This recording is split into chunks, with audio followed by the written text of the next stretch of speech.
1, 2, 3, 4.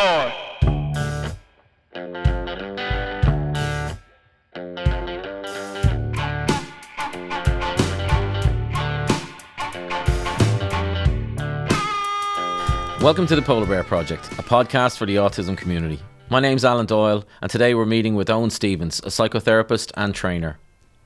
Eoin has worked in the areas of intellectual disability, addiction counselling, lecturing and training, and CBT Private Practice for over 30 years. Eoin's particularly worked a lot with behavioural addictions and anxiety problems. Diagnosed autistic as an adult, Eoin is currently focusing on understanding how Autism-Informed Therapy could address the specific therapeutic needs of autistic adults. Among other accreditations, Eoin is a member of the Irish Association for Counselling Psychotherapy and Addiction Counsellors of Ireland. He served as Vice Chair on both organisations and co-founder of Dual Diagnosis Ireland. In today's conversation, we discuss self-esteem and the adult autism diagnosis journey. While everyone's journey is unique, we discuss some things that most people find very common. We hope you enjoy the conversation and take something of value from it. So Eoin, you're really very welcome to the show today, and really very grateful to see you and have you on, and really appreciate you taking the time to join us today. Let me start by jumping right into the subject matter.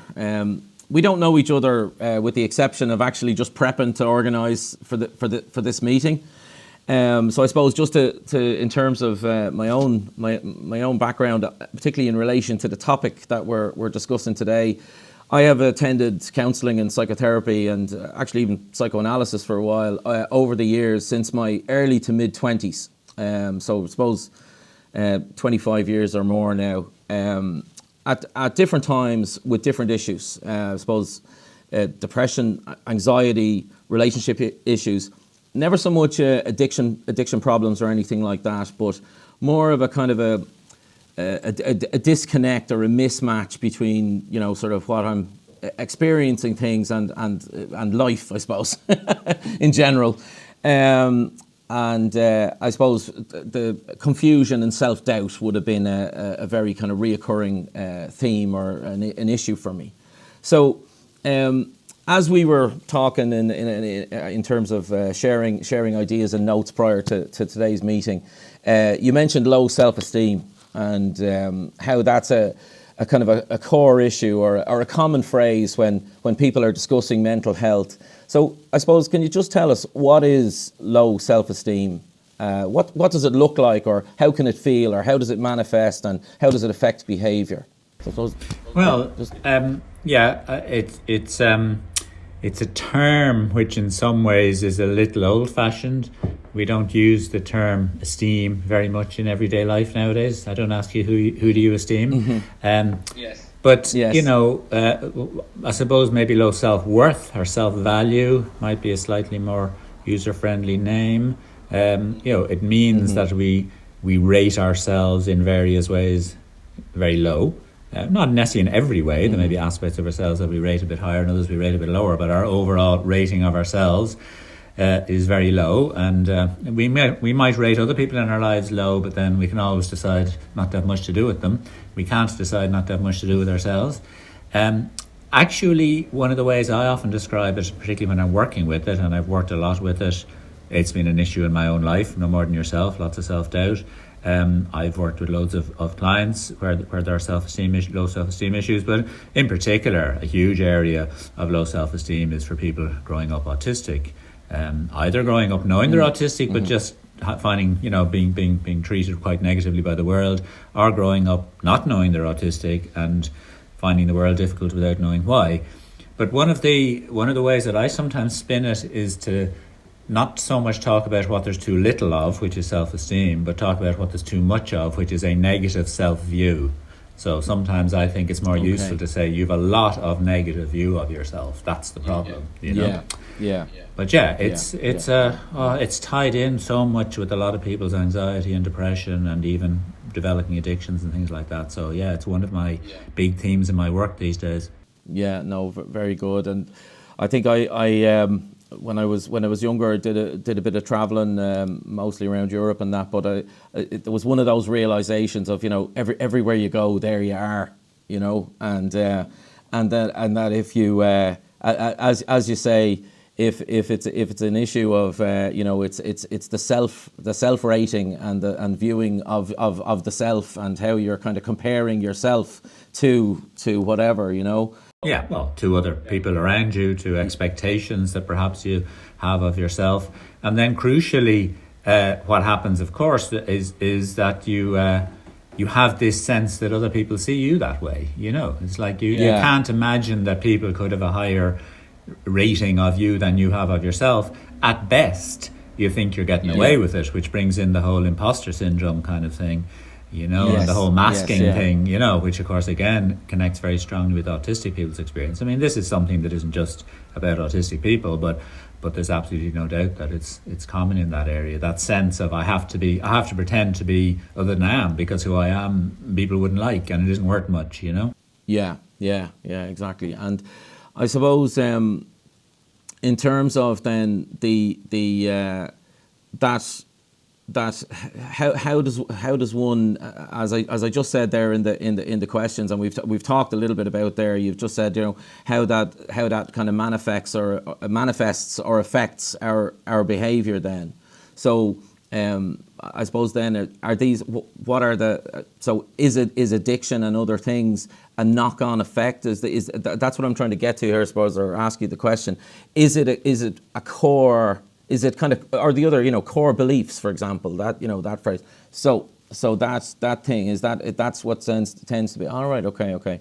And a very useful resource around this whole area is a self-help cognitive behavioural book by Melanie Fennell, published by Robinson Publishers in the UK, called Overcoming Low Self-Esteem, a self-help guide using cognitive behavioural techniques. And she describes, even a single page of that book is really useful, because it's a diagram that she calls a map of the territory of low self-esteem. And it basically describes, starting at the top of the page with various arrows, describes the sort of, experiences and, treatment people get in, their earlier life, and the, criticism, or, being a foreigner and not fitting in school, or whatever, being autistic. Those experiences, along with genetic temperament, issues, being sensitive, being autistic, neurotypical, neurodivergent differences.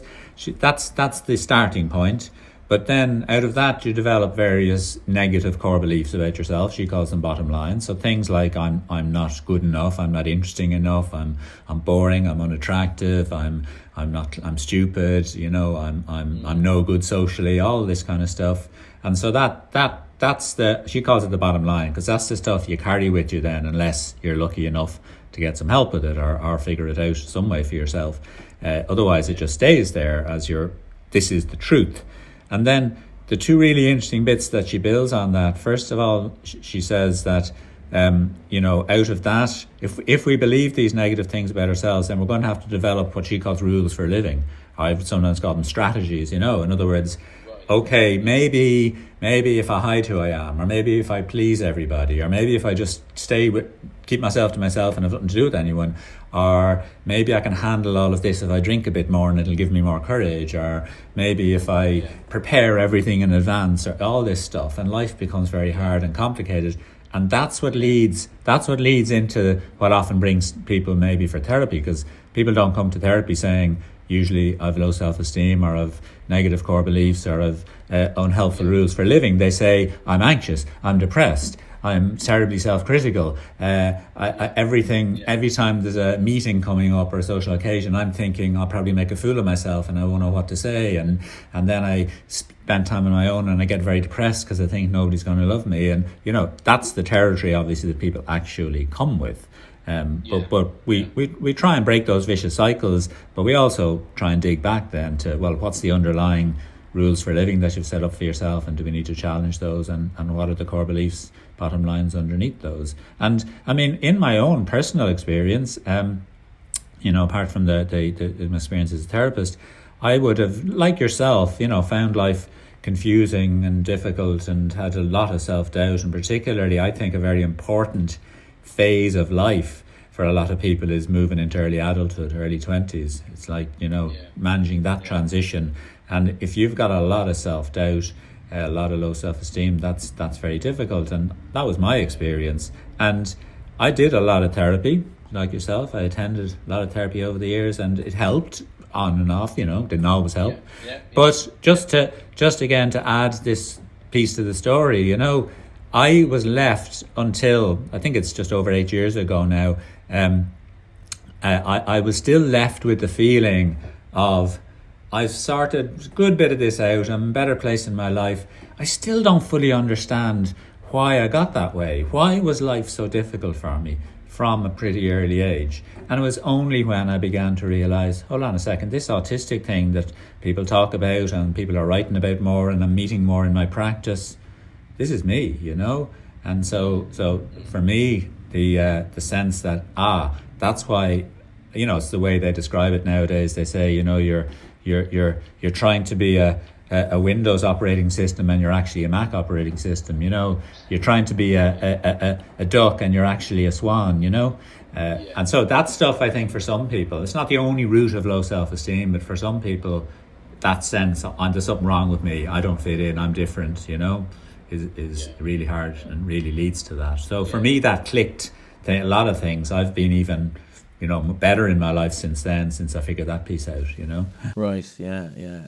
Excellent. And I suppose in terms of then it's a perfect segue actually to kind of moving on and speaking more specifically about an autistic diagnosis and individuals that are kind of on that journey. Like, I mean, my son Killian is autistic, and he's 21 now. He's diagnosed. Crucial age, yeah, exactly, and but I suppose during that journey and going to different conferences and all the different research and everything that kind of goes with it. You're right. I mean, sort of self-reflection and seeing traits and similarities and all of those things. And I'm not trying to be, I suppose, reductionist, or the way people say, we're all a little bit on the spectrum, or we're all and all that sort of stuff. And that's not being disrespectful to the real to the very much that the suffering that's that doubt, that uncertainty, but also just that conflict of environmental stimuli and all the different things, maybe perseverance of thoughts and all the different things, again, without being reductionist or anything like that about it. But I suppose for an individual, or you tell me, a person on that journey of diagnosis, are there different sort of horizons of realizations that, or a process or stages that someone goes through during that self-doubt, or during that kind of arrival at kind of trying to find answers to questions that they're holding within themselves? Yeah, I mean, it varies obviously, but there are particular issues that commonly arise for an adult, who in a way probably already thinks they know who they are, and they just think there's something wrong with them, and I think so. It's a different experience perhaps when it emerges in the school years, and there's a formal process then of checking out what's the issue here, and then maybe being able to provide some help and some reality. Though it's difficult for youngsters as well. They often feel, in one way it's helpful to know, in other ways it's quite stigmatizing, so it's it can be a mixed experience. But with adults, which is my primary area, I work a little bit with adolescents as well, but mostly adults, I would be working with people who either may have got a formal diagnosis for some reason, or be looking at that. But a lot of adults don't look at a formal diagnostic process because it's not necessarily of practical value to them. It's relatively expensive, and sometimes, often enough they feel, I need to more discover this and have a sense that I know it's true, rather than have be told by a professional who goes through a formal process, you are autistic. I need to know it inside. Yeah. So I go through this piece with some clients who come to me already wondering about it, and I also have had a number of clients over the last few years who come to me with anxiety, depression, relationship issues, the usual things that bring people to therapy. And it's only a few sessions in that I begin to wonder, would this make sense of this person, the way they come across, what they say about their childhood, what they say about their relationships? And, it's a delicate thing to mention out of the blue, and I try and just drop it in very, kind of ish, tentative. Quite a few people, when you do that, kind of say, that has been mentioned before, or I've wondered about it, or, now and then somebody says, oh, I never thought of that. Would that apply? So the first stage of the journey is simply this notion of there's this thing that everyone's talking about nowadays, because people are talking about autism nowadays in a way they weren't 10 years ago. Yes, and absolutely. Would that make sense for me, of my sense that I'm different, and I've always felt I'm different. But the next stage for most people is a sort of a real confusion, a sense of, well, that couldn't make sense, or I would have known that already. Or people will think I'm just using that as an excuse. Or maybe I'll think it's true of me because I want it to be true of me, like people when they're Googling symptoms, So people get caught quite often in an in-between piece where they're saying, I definitely don't want to get this wrong, and I definitely don't, if I ever say it to anyone, I want to be confident, So we go through a fairly, and they may go for a formal assessment, but if not, with me, they just make it part of their therapy, and we make it a hypothesis, and we test it out, and we see if it fits, and we work with it to see if it helps them to improve things like anxiety that they may have been stuck with. Because, for instance, social anxiety problems exist in autistic people and non-autistic people, but they're different in autistic people, because for a non-autistic person, probably the goal, once they ease their social fears, is to be very social, whereas for a lot of autistic people, their goal is to not be so socially anxious, but still not to be very social necessarily. They may still want to keep it quite small and just to a few people. They may or may not want to go to parties. And have those kind of noisy, more extroverted social life. So we see if it makes sense, and so there's a process whereby we're testing it out and being careful not to to just jump into it. For a lot of people, that then does gradually become very exciting in a way. They start to think, oh my God, it's like this just fits, like nothing else. And, I don't know what I'm going to do with this, and I don't know who I'm going to tell, but this is starting to make me feel like I actually know myself. And that's an extraordinary experience. I mean, I had it myself. Even after years of therapy, I had it. It's an extraordinary experience. I suppose then, for some people, I suppose two things that answer the question, why did I not know this before? I mean, there's a few answers to that. I mean, one is lots of people didn't know a lot about autism until recently. It was hardly talked about. Secondly, a lot of the ideas we had were inaccurate. So if you were looking at the inaccurate ideas, you wouldn't think that's me, particularly if you're a woman, But another reason that I find is certainly applied to me, is that people often just think the characteristics they have are family characteristics, because obviously these things run in families. So I would have thought that's a very Stephens thing to do, or that's a very Stephens way to think, because my dad would have thought that way as well, and a few of the rest of my family, But then autism genes run in families, So people begin to get this sense of what I've been calling nerdy or odd or my family or whatever. A lot of it is actually explained by being autistic. And there's, for a lot of people, there's a huge real turnaround there. It's very exciting, and that's why I'm keen to work more and more in this area. It's a very exciting experience then for a lot of people. It then has implications for who do I tell and what will they think of it. What does my husband or wife think of this? What will my mother and father think of this? What will my friends think? And that is a phase in itself that goes different ways depending on people, but mostly goes well. So that's the sort of bits of the journey, I suppose, that I'm working with people.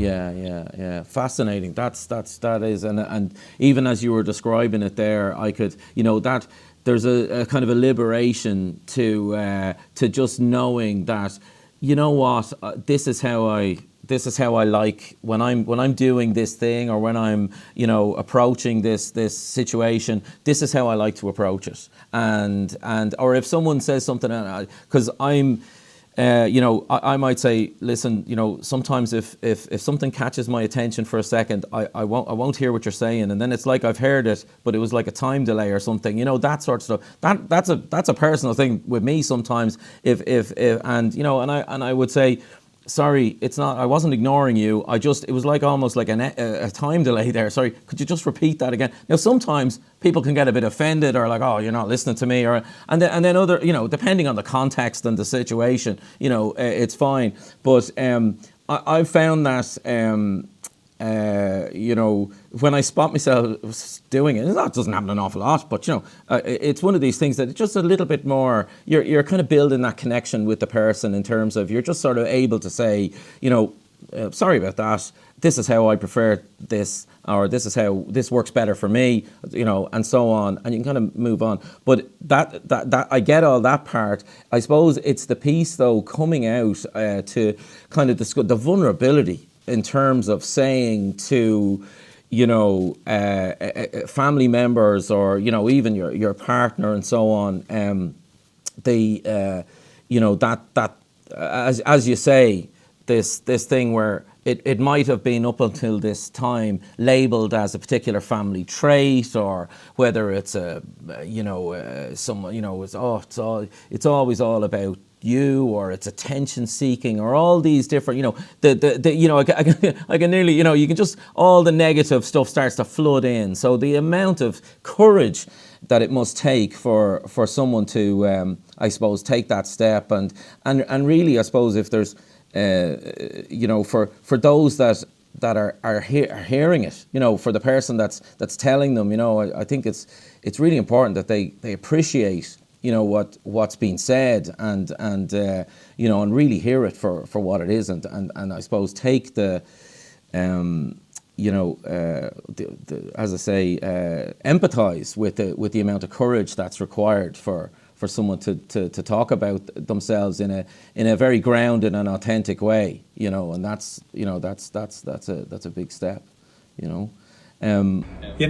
It might, you know, one of the things that's worth talking a bit more about, maybe now, maybe another time, is the impact on, you know, the implications for relationships, you know, particularly close relationships, particularly marriages. If one partner is saying, I think I'm autistic, like, I'm 42 years old and we're married 15 years, but here's some news, you know. And now sometimes it isn't news in a way, it's been suspected, or it makes sense. Other times it can be difficult enough. What's the implications? Does that just excuse the way you are, the things I've difficulty with about you? Does it help us to work with things, you know? That's a whole interesting area in its own right. And, you know, we could talk a bit more about that. But I'm also aware that probably one of the things that is worth a while coming back to a bit is anxiety. Because, you know, we were talking about individuals and low self-esteem and being autistic and not knowing it. And, you know, I think people who are struggling with that can struggle with depression and loneliness and you know, low self-esteem, and can develop addictions, and, you know, can struggle with relationships, and can struggle with mainstream school and all of that. But I would think the top thing that most people name is anxiety, the top actual immediate experience. They just say, I live my life very anxiously. Every day is anxious, you know. It's a little bit like, you know, you were talking about travelling, you know. It'd be more like if one of us was just suddenly transferred to another country and given a job. Do you know what I mean? Yes. There you are. New language, new culture, new job. Now, off you go. It's like, what do I do? What am I supposed to do? Figure it all out. Yeah. Yeah, you know. Yeah. And like a lot of people are autistic, and particularly not knowing they're autistic, it's like every day is a bit like that. It's trying to figure out this foreign culture all the time, you know. So I do think that the key problem and the key thing that we're looking to get better often is the anxious experience. Yes, yeah. And I was listening to a podcast recently, and Brene Brown was talking to Krista Tippett on being, which is it's great, and it was around her book Braving the Wilderness, and the research, and I'm going to paraphrase now, so if I need to qualify this later on, we will, but the findings was that in order to be more connected and belong, you actually have to be brave enough to stand out on your own 2 feet as an individual, and yeah, and it's kind of, in a way, it's kind of nearly counterintuitive, because in terms of, and she used the analogy of going to the cocktail party and having, schmoozing and,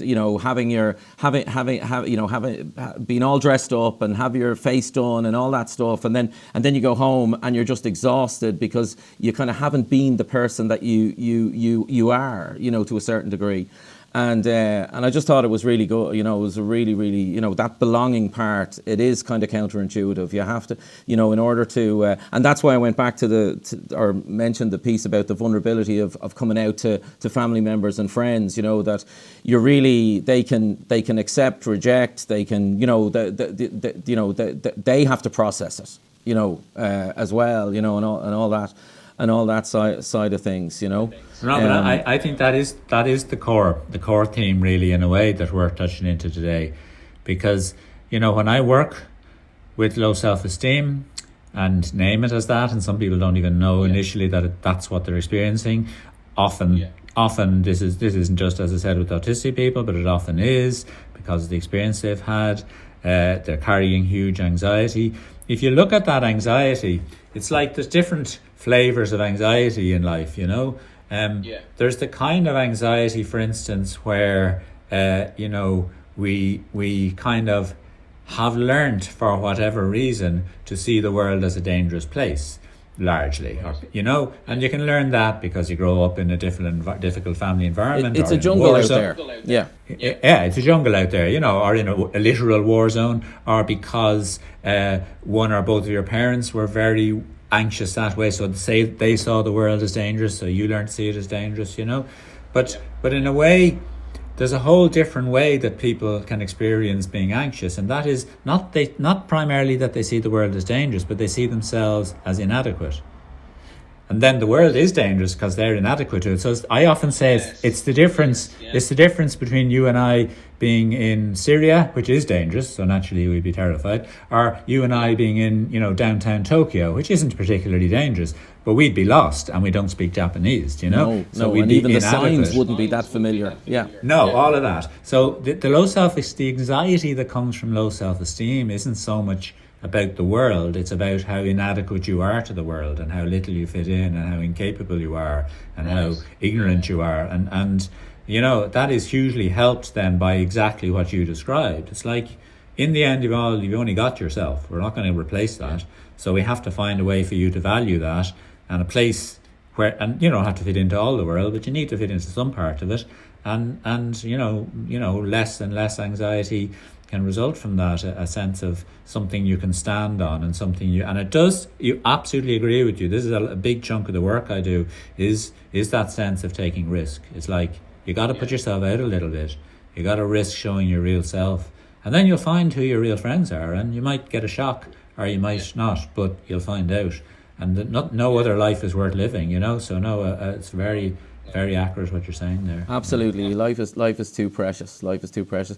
Owen, this has been absolutely fantastic. To be honest, I've loads more questions, and I'm very, very mindful of the time with you. So I just actually, one thing though, I want to share a story with you.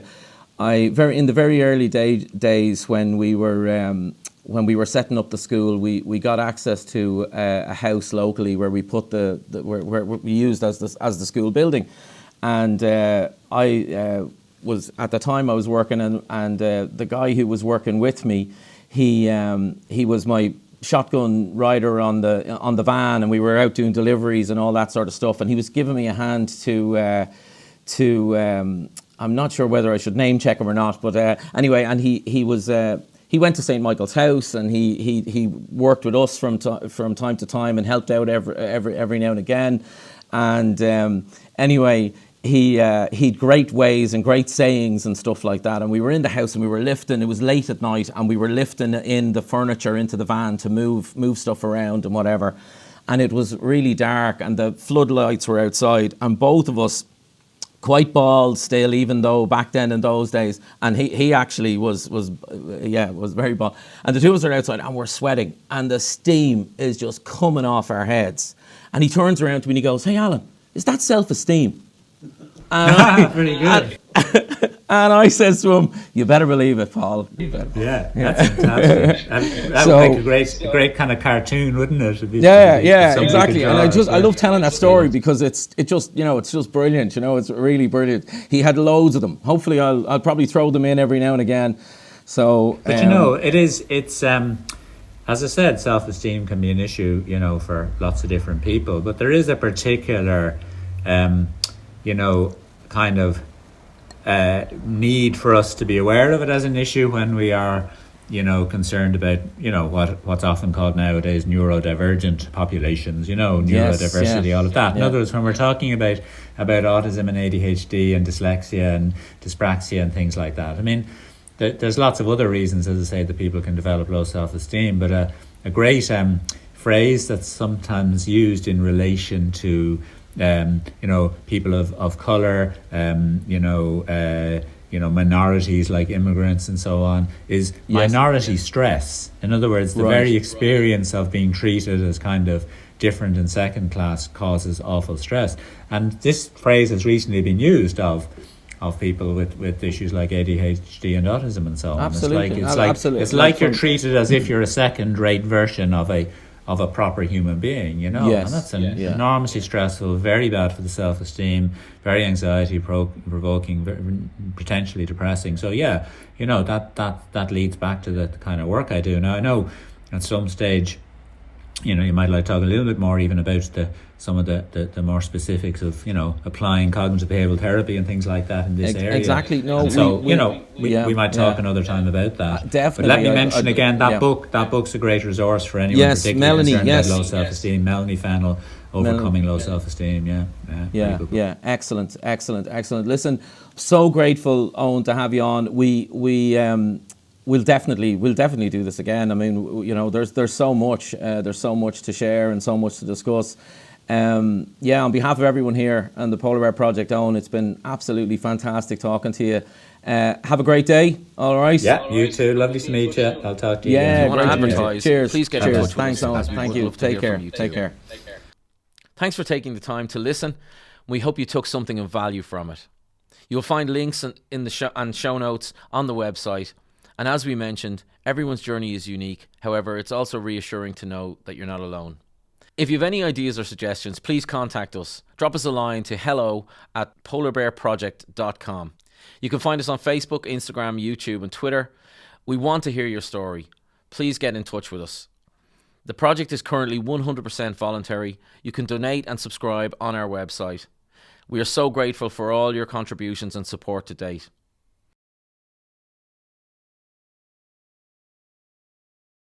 As always, please like and subscribe to the podcast wherever you listen to your podcasts. And if you're watching on YouTube, please subscribe there and click the notification bell.